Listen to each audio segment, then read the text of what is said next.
Graças a Deus estamos aqui. Abra sua Bíblia no livro de Apocalipse, no capítulo 6. Apocalipse, no capítulo 6, dos versículos 9 até 17. Diz assim a palavra do Senhor: Quando ele abriu o quinto selo, vi debaixo do altar as almas daqueles que haviam sido mortos por causa da palavra de Deus e do testemunho que eles deram.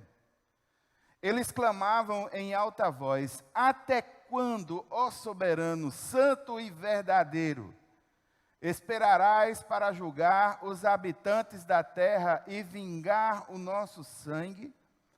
Então cada um deles recebeu uma veste branca, e foi-lhes dito que esperassem um pouco mais, até que se completasse o número dos seus conservos e irmãos, que deveriam ser mortos como eles. Observei quando ele abriu o sexto selo. Houve um grande terremoto. O sol ficou escuro como tecido de crina negra. Toda a lua tornou-se vermelha como sangue. E as estrelas do céu caíram sobre a terra, como figos verdes caem da figueira, quando sacudidos por um vento forte. O céu foi se recolhendo como se enrola um pergaminho, e todas as montanhas e ilhas foram removidas de seus lugares. Então os reis da terra, os príncipes, os generais, os ricos, os poderosos, todos, escravos e livres, esconderam-se em cavernas e entre as rochas das montanhas. Eles gritavam às montanhas e às rochas: Caiam sobre nós e escondam-nos da face daquele que está assentado no trono e da ira do Cordeiro, pois chegou o grande dia da ira deles, e quem poderá suportar? Curva a sua cabeça por um instante, vamos orar. Pai, muito obrigado, Senhor, por essa porção da Tua palavra lida. E eu te peço, Deus, no nome de Jesus, que o Senhor a ilumine em nossa alma, em nossos corações. Deus eterno e santo, muito obrigado. Mas também clamo, Deus, que toda e qualquer interferência caia por terra no nome de Jesus, no sentido de querer atrapalhar a propagação da Tua mensagem nessa noite. Senhor Deus Todo-Poderoso, nós oramos no nome de Jesus. Amém. Irmãos, na quarta-feira próxima que a gente falou, nós falamos sobre os cavalos e cavaleiros. Nós estamos dentro de uma sequência chamada a Era dos Selos. O Cordeiro recebe o livro. Esse livro é plena e profundamente selado, com 7 selos. E ele é quem abre os selos. Esse documento é um documento público. A Era dos Selos são os selos dos julgamentos divinos que estão sendo abertos pelo Cordeiro. O Cordeiro começa a desatar esses selos. Esses selos são juízos de Deus contra o sistema mundial e contra a maldade do ser humano. Nós vimos aqui do primeiro ao quarto selo. O primeiro selo, o cavaleiro, um cavalo branco. E aqui nós vimos todas as 4 linhas de pensamento sobre o cavalo branco. E de uma forma particular, em virtude da sincronia com os outros cavalos, nós entendemos que a ideia converge ou para a ideia do desejo humano de conquista, ou a ideia do próprio anticristo nesse cavalo branco. Esse sentido mais negativo, porque todos os 4 são figuras de juízo e são figuras pesadas. Não é conveniente aqui entender o cavalo branco como sendo o próprio Cristo, porque ele é o Cordeiro que abre os selos. E não é conveniente entender ser ele o espírito da proclamação do Evangelho, como sugere o Dr. Eldon Led, porque esse triunfalismo, esse espírito triunfalista, apesar de ter algum peso aí no versículo 6, ele, na pregação do Evangelho, me parece que não tem sincronia prática. É mais interessante entender o cavalo branco no seu sentido mais negativo, e mesmo nesse sentido nós temos ainda essas duas possibilidades. A ideia da busca pela conquista, a busca de conquistar, de vencer, de domínio, de imperialismo, de totalitarismo, ou a ideia do próprio anticristo que encabeça esses cavalos e cavaleiros. O cavalo vermelho trazendo a ideia da guerra, e dentro dessa ideia da guerra, precisamos nos lembrar que a igreja também está inserida nessa guerra, no sentido da perseguição que ela sofre. E nós vamos ver hoje aspectos dessa perseguição em um dos selos.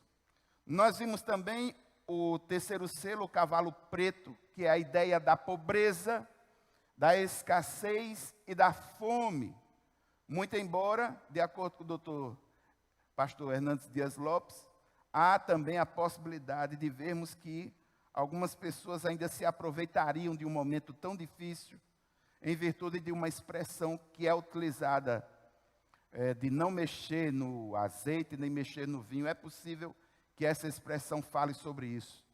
E por último, a ideia do cavalo amarelo, que é a ideia da morte. A morte que ceifa tudo como uma consequência natural de todo esse processo de juízo. Só que agora, nós entramos em uma outra questão. E aqui eu gostaria de mostrar aos irmãos, porque nós temos uma pergunta que não quer se calar. Qual é a pergunta? Uma pergunta natural, que todos fazem quando eu falo sobre isso, no seminário ou nos cursos que posso ministrar. A pergunta que eles fazem é: pastor, isso já está acontecendo ou nós aguardamos a que isso ocorra no futuro? Isso já aconteceu, está acontecendo ou vai acontecer? Irmãos, em nome de Jesus, entenda, a resposta para isso não é simples. Nós temos várias doutrinas com excelentes teólogos e pensadores que diferenciam muito entre eles. Em um dado momento desse estudo de Apocalipse, eu vou falar sobre todos eles, para que vocês possam ver as possibilidades e as diferenças. O Dr. Luiz Saião, fazendo o seu comentário sobre Apocalipse, ele nos dá uma coisa muito interessante. Ele diz e ele orienta que sobre o texto de Apocalipse nós não sejamos muito dogmáticos, que a gente possa aprender o texto de Apocalipse como Paulo faz, analisemos tudo e fiquemos com aquilo que é bom. No futuro, irmãos, eu vou falar sobre todas as vertentes da escatologia, passo por passo, como é que cada um raciocina os finais dos tempos. Nesse momento eu gostaria apenas que os irmãos se ativessem a ver o texto bíblico, ver o fenômeno bíblico, só como ele se comporta.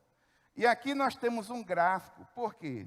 Você está com Apocalipse 6 aberto aí a sua Bíblia.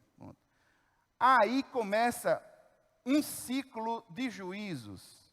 São 7 selos, nós já vimos 4 selos abertos. É o chamado juízo dos 7 selos.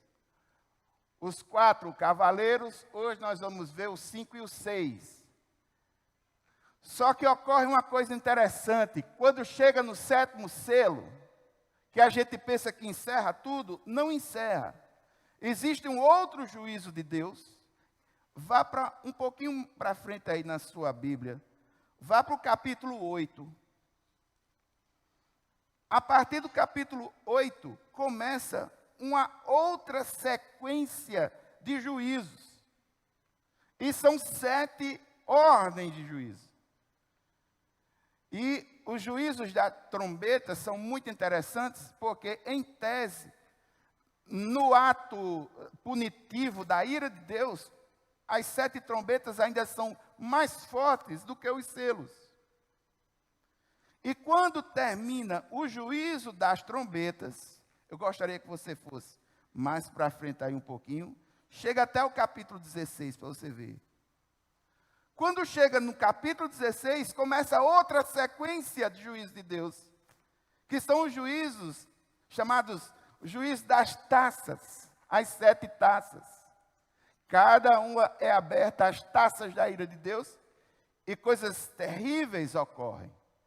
Então, existem alguns estudiosos que observam esse fenômeno. Por quê? Porque no primeiro fenômeno dos selos, digamos assim, é uma coisinha mais branda em relação ao segundo ciclo, que já é uma coisinha mais...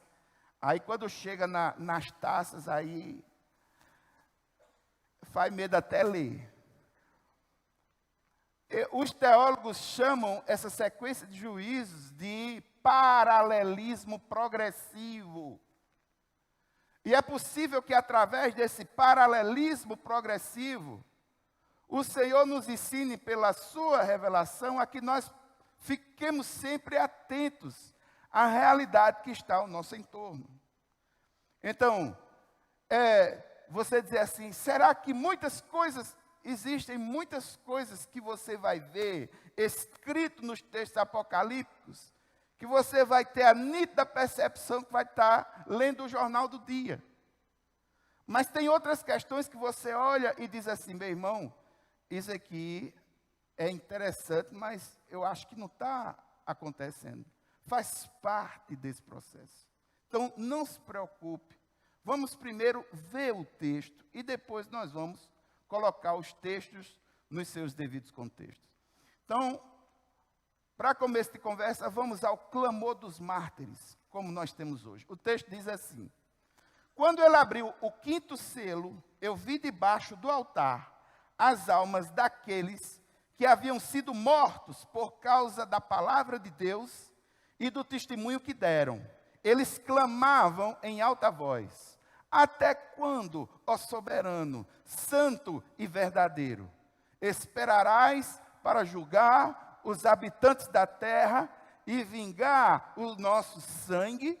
Então, cada um deles recebeu uma veste branca e foi-lhes dito que esperassem um pouco mais, até que se completasse o número dos seus conservos e irmãos que deveriam ser mortos como eles.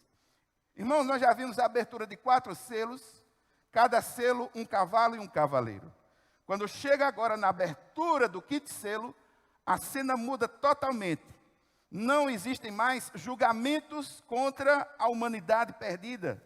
Agora nós temos uma visão, e essa visão são os servos fiéis que deram a sua vida por causa do Evangelho de Jesus Cristo. O pastor Hernandes Dias Lopes, ele diz no seu comentário algo fantástico. Ele diz que agora mudou o cenário. Passa-se da terra para o céu. Passa-se da causa para o efeito. Essas pessoas aí, elas foram mortas, mas ainda não ressuscitaram. Foram mortas e a matança prossegue. Mas aqui uma grande e profunda informação que traz convicção às nossas almas. Essas pessoas, elas estão mortas, é verdade, mas mortas no mundo natural. Elas estão com o Senhor, estão vivas e conscientes. O texto mostra esse grupo clamando. Então, eles estão com o Senhor, e aqui uma das coisas, irmãos, a escatologia, ela se divide em 2 grandes áreas. Escatologia é o estudo do final das coisas. Você tem a escatologia chamada escatologia geral, que é isso que, de alguma forma, a gente fala quando fala sobre Apocalipse. E você tem uma coisa chamada escatologia individual, que no popular é a teologia da morte. Então, meu irmão, é profundamente saudável e feliz sabermos que nós, em Cristo Jesus, quando morremos, nós vamos para os braços dele, nós estaremos com ele. É deixar o corpo e habitar com o Senhor, é entrar na posse do reino. A morte não é para nós uma separação definitiva desse Deus. A morte é para nós uma releitura total. Eles estão aí numa sala VIP, esperando o acontecimento de tudo, estão conscientes. E eles estão num lugar de honra, eles são honrados, eles estão em um lugar onde só o Senhor tem acesso, só aqueles que são santificados têm acesso. Não é qualquer lugar que eles estão. E aqui vem uma questão, que é aquela ideia de que houve sofrimento do passado da igreja primitiva, houveram mártires naquela igreja no passado, mas eu quero lembrar, irmãos, nós aqui no Brasil não sofremos perseguição por causa do evangelho, a nossa perseguição ela é muito sutil. Mas eu quero lembrar a vocês que agora, nesse momento, é possível que existam pessoas em outros lugares no mundo que estão dando a sua vida simplesmente pelo fato de crerem no Senhor Jesus e darem testemunho dele. É possível que existam igrejas, pessoas que estão sofrendo e muitas delas até morrendo. Eis essa característica fantástica do texto apocalíptico. É que ele olha para trás, é uma realidade da perseguição do século I, mas ele nos faz olhar para agora e nos mostra que ainda existem pessoas que estão morrendo por causa do evangelho. Eu gostaria que você visse capítulo 6 aí, versículo 9, o texto diz assim: quando ele abriu o 5º selo, vi debaixo do altar. Que altar é esse? Irmãos, o referencial aqui é o Antigo Testamento, é o altar do sacrifício, que em tese está na frente do templo ou do tabernáculo. É o altar do sacrifício, é o altar de ofertas queimadas, em cujas bases o sangue dos animais sacrificados deveria ser derramado. Isso está escrito em Levítico, no capítulo 4. Debaixo desse altar, agora, João vê o sangue dos santos sacrificados. Olha só, vi debaixo do altar as almas. Quando ele olha para lá, ele vê alma. Aí ele remete ao texto de Levítico. Em Levítico 17:11, diz que a vida está no sangue. Ele olha para um lugar de sacrifício, que em tese, de acordo com o Antigo Testamento, esperava-se que ali tivesse sangue, e no Antigo Testamento era o sangue dos animais que serviam para a questão da purificação do povo. Só que agora, nesse altar, quando ele olha, ele vê almas, ele vê vidas, ele vê os mártires, aqueles que morreram, haviam oferecido a sua vida como um sacrifício, tendo se apegado fortemente e com respeito a Cristo e a salvação, morreram por causa de Jesus e agora estão ali, guardados por esse próprio Senhor. Esse lugar é um lugar de honra. E nesse lugar de honra existe um clamor deles. O clamor é por justiça. Até quando, ó soberano, santo e verdadeiro, esperarás para julgar os habitantes da terra e vingar o nosso sangue? Quando a gente vê um texto assim forte, a ideia que muitos têm é: pastor, não é uma coisa estranha a gente ver os santos, os mártires, aqueles que morreram pelo testemunho do Evangelho de Cristo, aqui clamando por uma ideia de vingança? Não parece que sou estranho, por exemplo, quando Jesus diz: orai pelos vossos inimigos. Não parece estranho quando você, por exemplo, vai no livro de Atos e vê Estevão morrendo, e Estevão dizendo que não lhes imputassem a culpa? Parece uma espécie de uma passividade. Não é uma coisa muito estranha, não. Aí aqui, irmãos, o Dr. Hendrickson, que é um dos estudiosos, ele respondeu de uma forma fantástica e nos faz observar para algo muito sutil e que nós precisamos ter muito cuidado. Irmãos, esses mártires, eles não estão invocando uma retribuição da sua própria causa, mas da causa de Deus. Sabe por quê?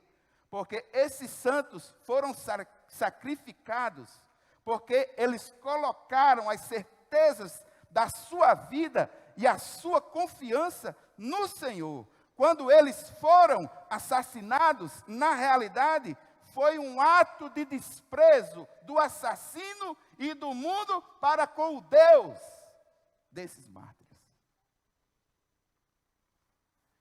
E aqui, irmãos, eu quero trazer uma coisa bem interessante para vocês.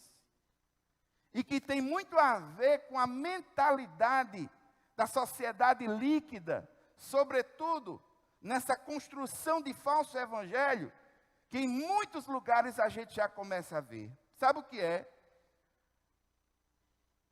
É que muitas vezes a gente só vê ressaltado nos púlpitos alguns atributos de Deus que chamam a atenção para que as pessoas possam querer estar com Ele dentro de um pensamento pós-moderno. Então a gente vai ver, sempre sendo pregado, um Deus bonzinho, misericordioso, um Deus cujas misericórdias se renovam a cada manhã. Aí na cabeça de muita gente, alguns aspectos desse Deus, alguns atributos importantíssimos, eles são anulados. E um desses atributos importantíssimos, irmãos, é a ira de Deus contra o pecado. O nosso Deus é um Deus que se ira contra o pecado, se ira contra a injustiça. E é necessário que assim seja. E essa estratégia de Satanás, ela não é nova. Se você olhar no livro de Gênesis, no capítulo 3, uma das primeiras coisas que a serpente tenta argumentar com Adão e com Eva é a ideia de que, se você desobedecer, vocês não vão morrer, não. Não vai acontecer nada, não. Essa mesma leitura ocorre hoje. Não. Nosso Deus é um Deus bom. Ele só é bondade. Não, irmãos. Nosso Deus é um Deus que é bondade, é misericórdia, mas com Ele as coisas no final não dá em pizza, não. Isso é aqui no Brasil. Nosso Deus é um Deus que quando chega no final, Ele chama, meu irmão. Ele chama para prestação de contas. O tempo da graça, agora, nesse selo, o tempo da graça acabou. Agora é juízo de Deus. Se assim não fosse, irmãos, o Senhor era injusto. Inclusive, na posição desses mártires que morreram pelo Evangelho. O nosso Deus é um Deus maravilhoso, verdadeiro, Ele é amor, mas Ele é justiça. E na cruz do Calvário, amor e justiça se consolidam. Na mentalidade da sociedade líquida, não. Justiça, não. Mas deixa eu refrescar a cabeça de vocês com alguns textos bíblicos. Abra sua Bíblia no livro de Jeremias, no capítulo 11.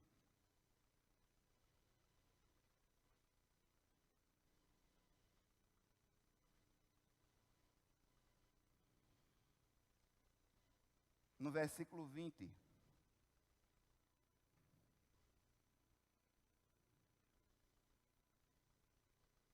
Jeremias, no capítulo 11, no versículo 20.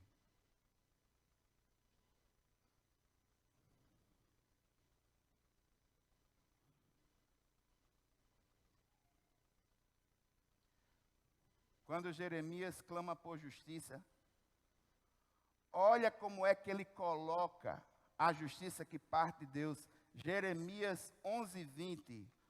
Ó Senhor dos exércitos, justo juiz que provas o coração e a mente, espero ver a tua vingança sobre eles, pois a ti eu expus a minha causa.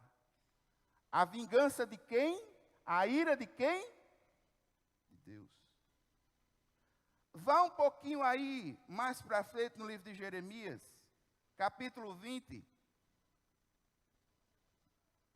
Veja o versículo 12.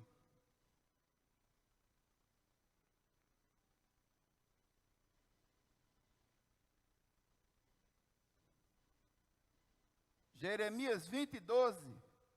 Ó Senhor dos exércitos, tu que examinas o justo e vês o coração e a mente, deixa-me ver a tua vingança sobre eles, pois a ti expus a minha causa. Vingança de quem?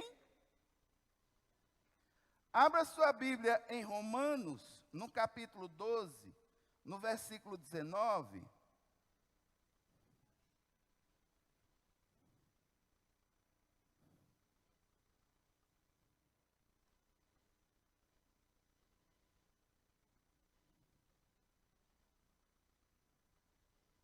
E esse é aquele versículo que fecha, digno da bolinha. Romanos 12, 19. Amados, nunca procurem vingar-se, mas deixem com Deus a ira, pois está escrito: minha é a vingança, eu retribuirei, diz o Senhor.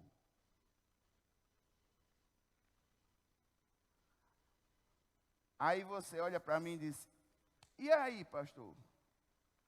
Aí é o seguinte, irmãos, esse modelo de ira não cai sobre nós, no sentido de nós sermos os executores disso. O texto de Romanos diz que a ira deve ser e deve partir do Senhor, é Ele quem resolve, não nós. E aqui, irmãos, eu gostaria de dar um testemunho sobre essa questão. Inclusive porque agora, no mês de dezembro, fecha-se um ciclo na minha vida. Há 6 anos atrás, eu contratei uma empresa para fazer uma reforma na minha casa. Tinha que destruir, retirar as coisas velhas que estavam ruins e construir, refazer as coisas do jeito que a gente tinha contratado. Contrato, tudo certinho, tal, aquela coisa toda. Sabe o que foi que aconteceu? O camarada roubou 70% dos nossos recursos e só executou 20% da obra.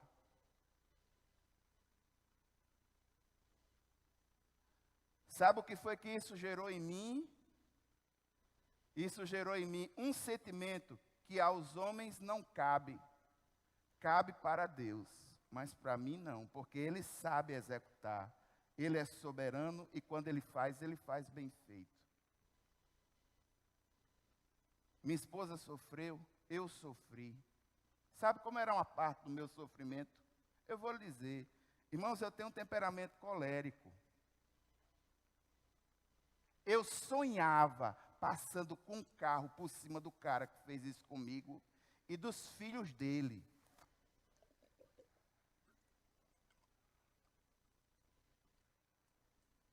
Eu sonhava com isso todas as noites.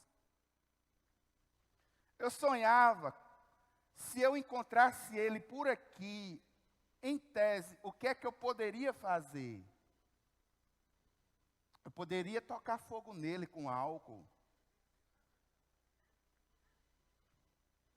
Eu peguei todos os elementos, todas as coisas que eu tinha de documentação, fui até o meu advogado Toianco. 8h30 da manhã, eu disse, Anco, está aqui a documentação, gostaria de a gente ver na polícia tal, quero a sua assessoria. Eu quero executar esse cara até a 3ª, 4ª geração dele. Conversei com um amigo meu e tenho amigos nesses sistemas de comunicação daqui locais. Eu entendo que conseguiria uns 3 minutos num sisteminha desse aí, inclusive que eu conheço camarada lá, para eu detonar ele, para todo mundo saber quem ele era. E Anco, que é pastor, ele olhou para mim e disse, Cassé, você não está querendo justiça, você está querendo vingança. E isso não é uma coisa que cabe a você.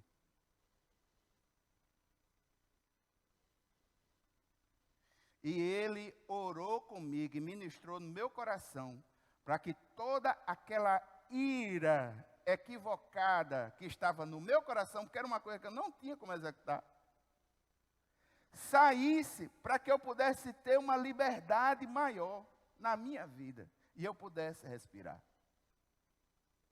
Então orou de 9 até as 11h30. E para a honra e glória do nome do Senhor, no meu coração, perdoei a pessoa que fez isso e de uma forma poderosa, 2 grandes bases da minha vida, nesse momento, chegaram junto. 3, aliás. Primeiro, o apoio da minha esposa, sempre ao meu lado. O apoio do Senhor Deus Todo-Poderoso. E o apoio da família. Minha família disse, você não vai ficar assim não. Eu fui para o banco. Pessoas acompanharam aqui essa minha luta, como no caso ali Mandoca, viu parte dessa minha luta. Eu e minha esposa acordava bem cedinho pela manhã para preparar massa, para fazer isso, preparar coisa tal. Era auxiliar de pedreiro, os pedreiros novos. Foi lá, consegui um crédito no banco para comprar os materiais. E para a honra e glória do nome do Senhor, quase 2 meses de luta, a gente conseguiu reformar a casa e entrou para morar. Eu moro longe daqui, são 130 passos.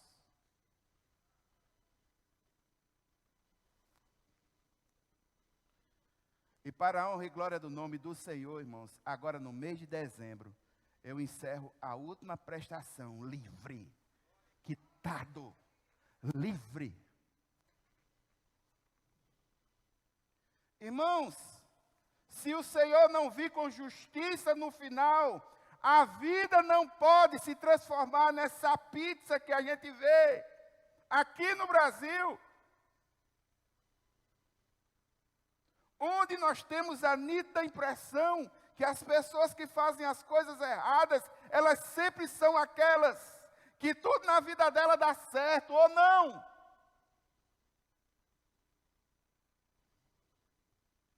Nós temos juízes corruptos. Nós temos leis ineficazes. Nós temos advogados, sistemas todos corrompidos. Não existe justiça real naquilo que o homem faz. O mal precisa ser punido. E só quem pode executar isso é o Senhor. Eu quero lembrar, irmãos, que esse cordeiro, ele é cordeiro na chamada era da graça. Mas agora se transformou em leão.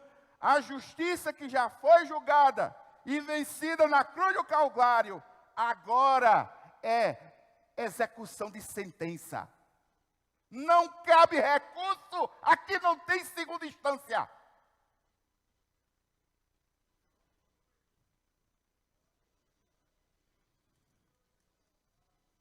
Ele vai entrar e vai julgar. Nós não conhecemos a realidade, não sabemos de nada. Mas Ele, como sabe de tudo e de todas as coisas, é o único que pode executar essa justiça. É por isso, irmãos, que eu peço nas minhas orações, em nome de Jesus, Senhor, passa o meu Brasil a limpo. Porque só o Senhor é quem pode executar essa justiça. Não tenho político de estimação. Para mim, político que erra tem que ir para a cadeia. Se não pode ser executado pela justiça humana, Senhor, colocamos nas tuas mãos. Executa no tempo que o Senhor quiser. E quem sabe, porque tem muito ladrão que a gente não sabe aí. E só Ele é quem sabe. Pode ter certeza disso, meu irmão. Nós não podemos nos refugiar nesses sistemas humanos que são criados. Nós precisamos entender que maior é esse Deus Todo-Poderoso e que um dia haverá de julgar e dar a cada um aquilo que é eminentemente seu. Esse é o conceito de justiça. Aqui é execução de sentença. Versículo 11, uma coisa tremenda. Veja o que está acontecendo. O texto diz: então cada um deles recebeu uma veste branca. Irmãos, no século I era comum que aqueles que fossem condenados recebessem vestes pretas. E aqui João está dizendo que eles não são condenados. Eles recebem vestes de honra. Eles são livres, recebem vestes de honra. Estar no céu é bem-aventurança, é glorificação. Aí não é ressurreição plena, mas Paulo diz, em Filipenses capítulo 1, versículo 23, que é melhor estar com o Senhor do que estar aqui na terra. Os réus e condenados se vestiam de preto em épocas passadas. É possível que muitos desses mártires aí foram condenados na terra, mas no céu o Senhor os honra. Eles não estão de preto, eles estão de branco. Eles estão absolvidos, justificados pelo sangue de Jesus, estão salvos da ira do Cordeiro. Agora tem uma coisa interessante, irmãos. Existem estudiosos que observam a ideia de Mateus 24. O evangelho do Senhor seja pregado até os confins, então virá o fim. Olha um outro nível aí, ó. Foi-lhes dito que esperassem um pouco mais, até que se completasse o número dos seus conservos e irmãos, que deveriam ser mortos como eles. Irmãos, os crentes lá no céu, eles descansaram de suas fadigas. Lá não há mais dor. Não há mais pranto, não há mais luto, mas tem uma coisa. O dia está determinado, o número está determinado. E até que esse número não tenha sido completado na terra, o juízo inteiro não vai chegar. O Cordeiro está no controle. Nem um fio de cabelo nosso pode ser tocado sem que o Senhor permita. Mas também precisamos saber, a cada um de nós, que em Cristo Jesus também nos foi dada a possibilidade e a graça de sofrer por Ele. Abra a Bíblia em Filipenses capítulo 2, versículo 17.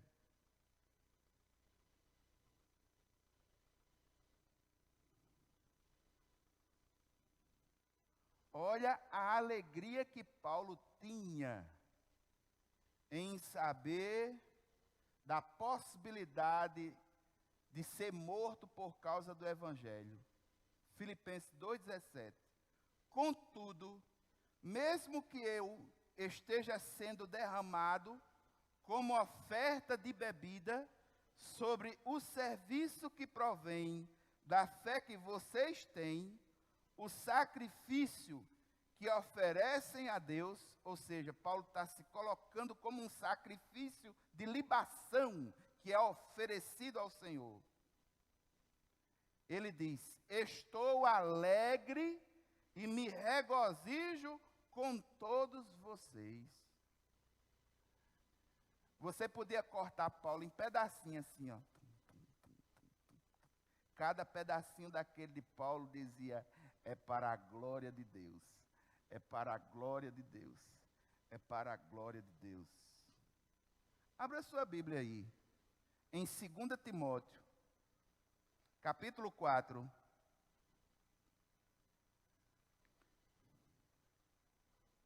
Versículo 6.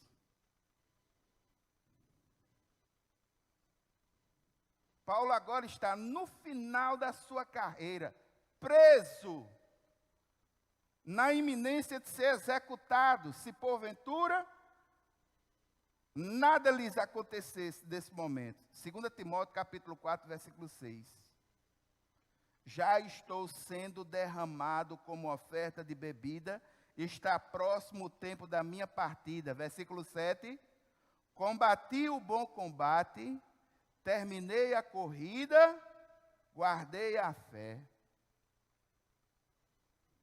Você não vê em Paulo, na iminência de ser morto, nenhuma atitude de desespero. São os mártires, irmãos.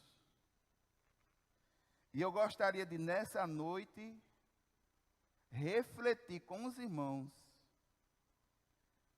uma ideia muito simples, mas necessária. Nós perdemos o sentido histórico do cristianismo e da igreja. Eu quero lembrar a você que para que você tivesse sentadinho aí, tendo acesso a uma Bíblia e conhecendo essas verdades aqui, pessoas morreram por essa causa. Eu gostaria que você se lembrasse, no livro de Atos, o primeiro mártir, Estevão. Eu gostaria que você se lembrasse, infelizmente, irmãos, a igreja atual perdeu seu senso histórico. Se nós tivéssemos essa consciência histórica, quando chegássemos aqui, no mínimo, recairia sobre o nosso coração a gratidão da liberdade que nós temos hoje, de glorificar a Deus e de pregar o Evangelho. Essa liberdade foi conquistada ao longo do tempo, pelo sangue de muitas pessoas, e o Senhor enxerga cada um. Eu quero lembrar a vocês nomes como, por exemplo, os apóstolos. Você sabia que todos os apóstolos, com exceção de João, todos eles tiveram morte hedionda? Eu quero lembrar aos irmãos um camarada chamado John Hus. John Hus, ele foi um dos mártires antes da Reforma, antes de Lutero. Ele foi condenado na sua execução, sendo queimado vivo. Ele foi queimado cantando louvores a Deus. Eu quero lembrar a você, nomes como John Wycliffe, foi o primeiro a traduzir, digamos assim, os textos da língua original para o inglês, dando ao povo uma Bíblia na sua língua. John Wycliffe, a ira contra esse homem foi tão grande que o mataram por causa disso. A ira continuou e mais de 100 anos depois, a ira permanecia de um jeito que pegaram as suas cinzas e deram cabo dela jogando-as no rio. Eu quero lembrar a você, irmãos, é possível que muitos batistas aqui não saibam, porque já é dessa geração nova que desconhece a história da igreja. Mas houveram missionários que deram a sua vida para que o evangelho fosse implantado no Brasil, e no nosso caso específico, Missionários como William Buckbeak e sua esposa. Como embaixador do rei no passado, aos 12 anos de idade, eu já conhecia a vida de muitos desses mártires. Hoje em dia, nos nossos estudos de escola bíblica, aqueles que dão mais sucesso, não é o que tem a ver com isso aqui não, é aqueles que, se você fizer, a bênção do Senhor vai estar sobre você. E nós estamos perdendo o sentido histórico. O sentido histórico e reflexivo. Nós só estamos aqui, irmãos, por causa da graça e do poder do Senhor e porque teve mártir, teve gente que pagou com o próprio sangue para que você tivesse acesso à Bíblia. Teve gente que pagou com o próprio sangue para que você pudesse ter acesso livre e direto a uma igreja. Existem pessoas que pagaram preço. Essas pessoas caíram no nosso esquecimento, mas não cairão no esquecimento do Senhor. O Senhor se lembra de cada um deles. Cada lágrima, cada luta haverá de ser honrada. Estes são referenciais que nós precisamos observar em nossa vida. Vamos para frente. Versículos 12 a 14. Observei quando ele abriu o 6º selo. Preste atenção, o 6º selo. Houve um grande terremoto. O sol ficou escuro, como tecido de crina negra. Toda a lua tornou-se vermelha como sangue. As estrelas do céu caíram sobre a terra como figos verdes caem da figueira quando sacudidos por um vento forte. O céu foi se recolhendo como se enrola um pergaminho, e todas as montanhas e ilhas foram removidas de seus lugares. A partir de agora, no 6º selo, juízo final, uma hecatombe. Isso é uma espécie de desmontamento de tudo. O 6º selo introduz o juízo. Descreve uma catástrofe final. Horror, terror, espanto, consternação. Aqui nós temos um simbolismo muito forte. Em primeiro lugar, essa terra sendo totalmente tremida, como uma pessoa pega um pano e sacode assim. E toda a ordem sendo desfeita. 6 elementos são colocados aqui: o sol, a lua, as estrelas, o céu, os montes, as ilhas. Tudo aquilo que o judeu considerava como sendo algo muito sólido, todos eles agora estão sendo mexidos, estão sendo abalados. As vigas de sustentação do universo estão se desintegrando. A antiga criação está se desintegrando. Os céus estão se desfazendo. Um quadro simbólico de terror que não é citado só aqui não. Você vê esse mesmo quadro em Ezequiel 38, 19, Joel capítulo 2, versículo 10, Amós capítulo 8, versículo 8, e você vê no discurso de Jesus. Quando? Abra sua Bíblia aí no livro de Mateus, no capítulo 24, versículo 29. Jesus cita o Antigo Testamento e prospecciona isso para o futuro. Mateus 24, 29. Imediatamente após a tribulação daqueles dias, o sol escurecerá, a lua não dará a sua luz, as estrelas cairão do céu e os poderes celestes serão abalados. Tudo aquilo que era fixo para nós, agora está se desintegrando. Só que é desintegração lá e desintegração na humanidade. Olha como é que estão os reis da terra. Deixa eu subir aqui. Eu estou voltando e ele está indo para frente. Alguém deve estar mexendo aí, ou então colocou o cotovelo no teclado.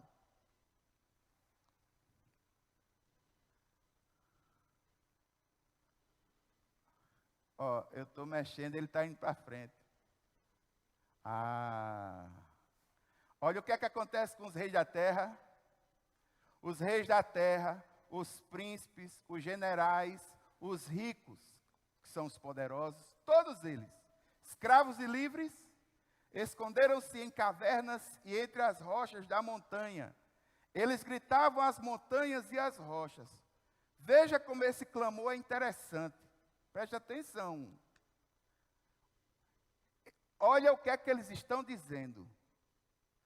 Caiam sobre nós tudo e nos escondam da face daquele que está assentado no trono e da ira do Cordeiro.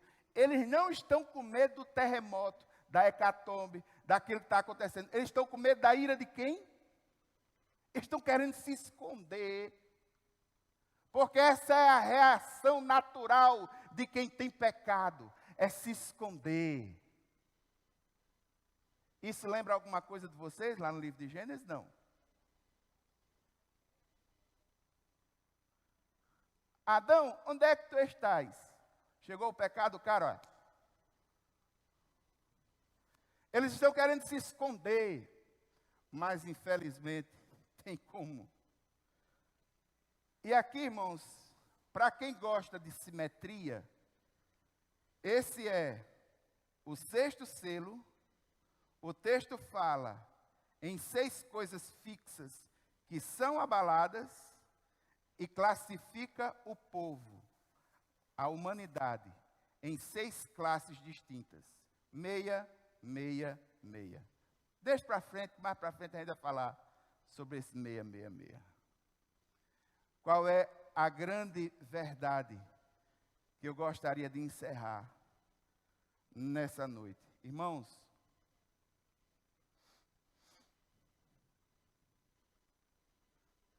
eu gostaria de restaurar a questão do Marte. E restaurar o que os irmãos pensassem na consciência histórica nossa. A igreja moderna tem se transformado numa igreja pragmática e imediatista. E nós estamos nos esquecendo dos valores e das pessoas que no passado morreram pela causa do Evangelho e, sobretudo, o exemplo que essas pessoas deram. Nós precisamos ter consciência e nós precisamos ter cuidado com a nossa história. E na segunda coisa que eu gostaria de ressaltar do texto hoje, o sexto selo abre o juízo. Esse é o grande dia do Senhor, isso é inevitável. Mais uma vez, dizemos em púlpito, reforço mais uma vez essa ideia. O dia do juízo está se aproximando. Mas louvado seja o nome do Senhor, sabe por quê? Apocalipse me mostra que antes do juízo tem misericórdia. E hoje é dia aceitável. Mas a minha função como pastor é alertar a todos nós de que nós precisamos estar preparados para encontrar o Senhor nosso Deus.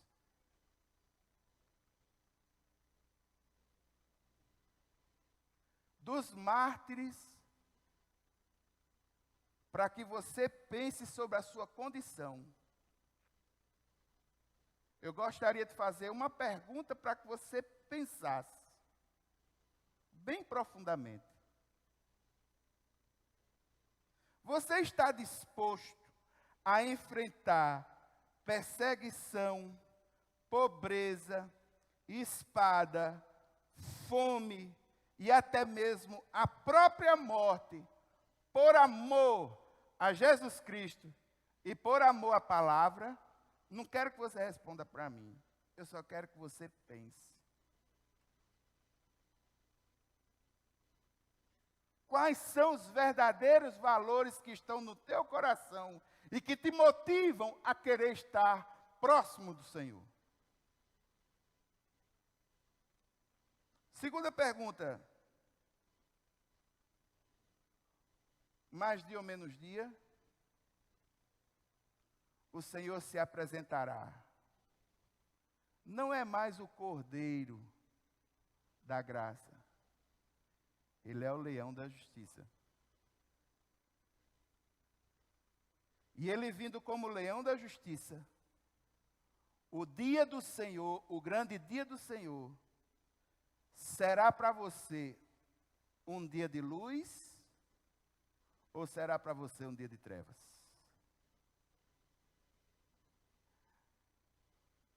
Vamos ficar em pé, irmãos?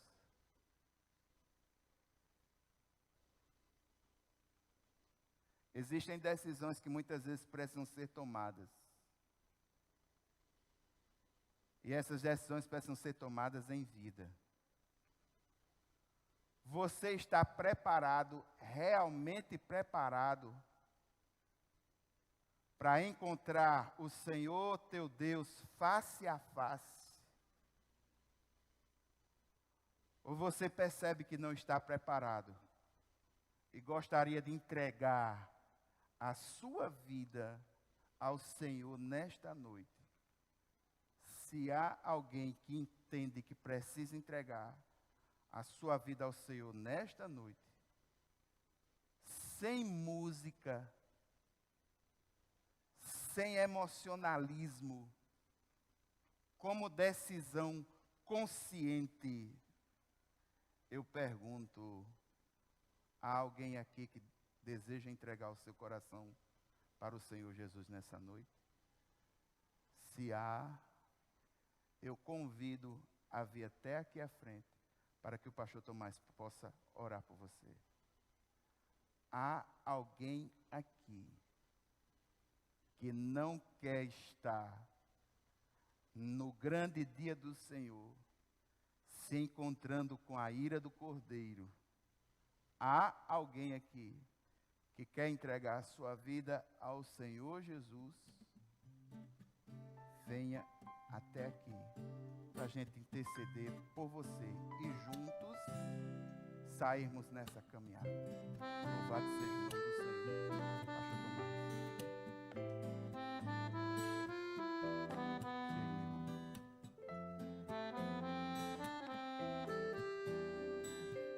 Mais alguém faz sua aliança com o Senhor nessa noite? E no grande dia da ira do Cordeiro, não será um dia de trevas, mas será um dia de luz. Há mais alguém?